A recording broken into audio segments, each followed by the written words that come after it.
Hi guys, welcome back to my channel. If you're new here, welcome. Make sure to hit the red subscribe button down below and the bell notification so you don't miss any of my videos, so you can be a part of the family where we talk about etiquette, manners, grooming and personal development generally. So that said, let's dive straight into the video. In today's video, we're going to be talking about the top table manners tips, like the basic things which, let's say you have this dinner to attend with a group of friends, or probably you have a date, or maybe you just want to hang out with a few people, or a professional dinner and you're going to somewhere a little bit more fancy and you have to respect your food. In other words, you have to respect the basic table manners and rules.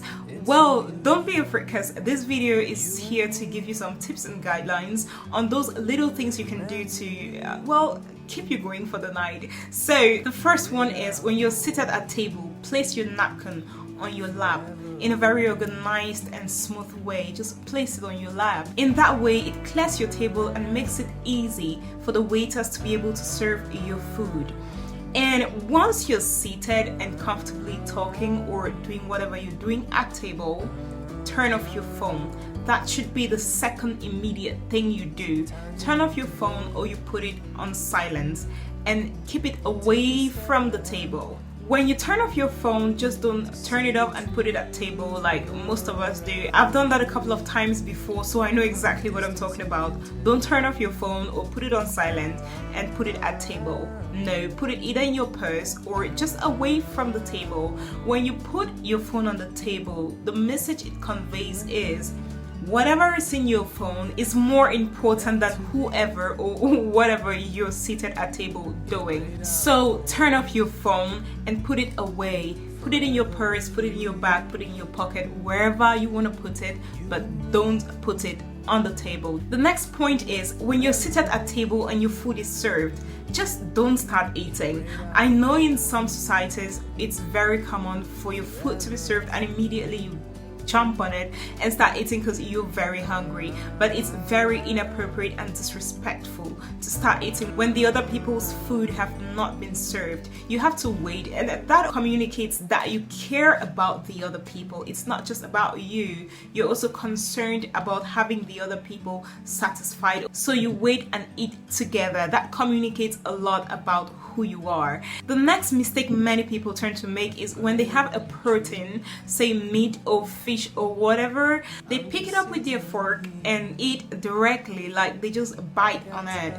That is very wrong. You have to cut your meat with your fork and your knife, cut it up and eat it properly. That's the way to go about it, and it's very organized. It tells a lot about you when you do that, and you really don't want to grab a bite of that meat on your fork and you're struggling with it, and probably the stew or the soup from it splashes or makes a mess at table. You really don't want to be that guy who messes up dinner, or who messes up everything for everyone, or mess up somebody's dress or even your own dress, and throughout the night you're struggling with the stain you got from eating. That's totally ridiculous. So just make sure you use your fork and your knife to cut your meat. It's very important, guys. Moving on to the next point we're looking at, when you've actually finally cut your meat and put into your mouth or your food, make sure to chew with your mouth closed. You don't want the next person to you hearing the sound of you chewing. That's gross. That's so disgusting. You don't want that. You want to be able to savor your food and feel your food descend, and take into consideration the possibilities of you having to go through, like, the person beside you doing exactly what you're doing. Would you be satisfied? Would you be comfortable to have someone beside you chew with their mouth open and you hear their, oh, it's gross just talking about it. So learn to chew with your mouth closed, no matter the circumstance. It's very important. It's respectful to the person beside you, and also it says a lot about you. So let's move over to the next point, which is, please don't reach across the table for something. If you want something which is slightly far from you, please don't reach over to get it, like across the table. No, don't do that.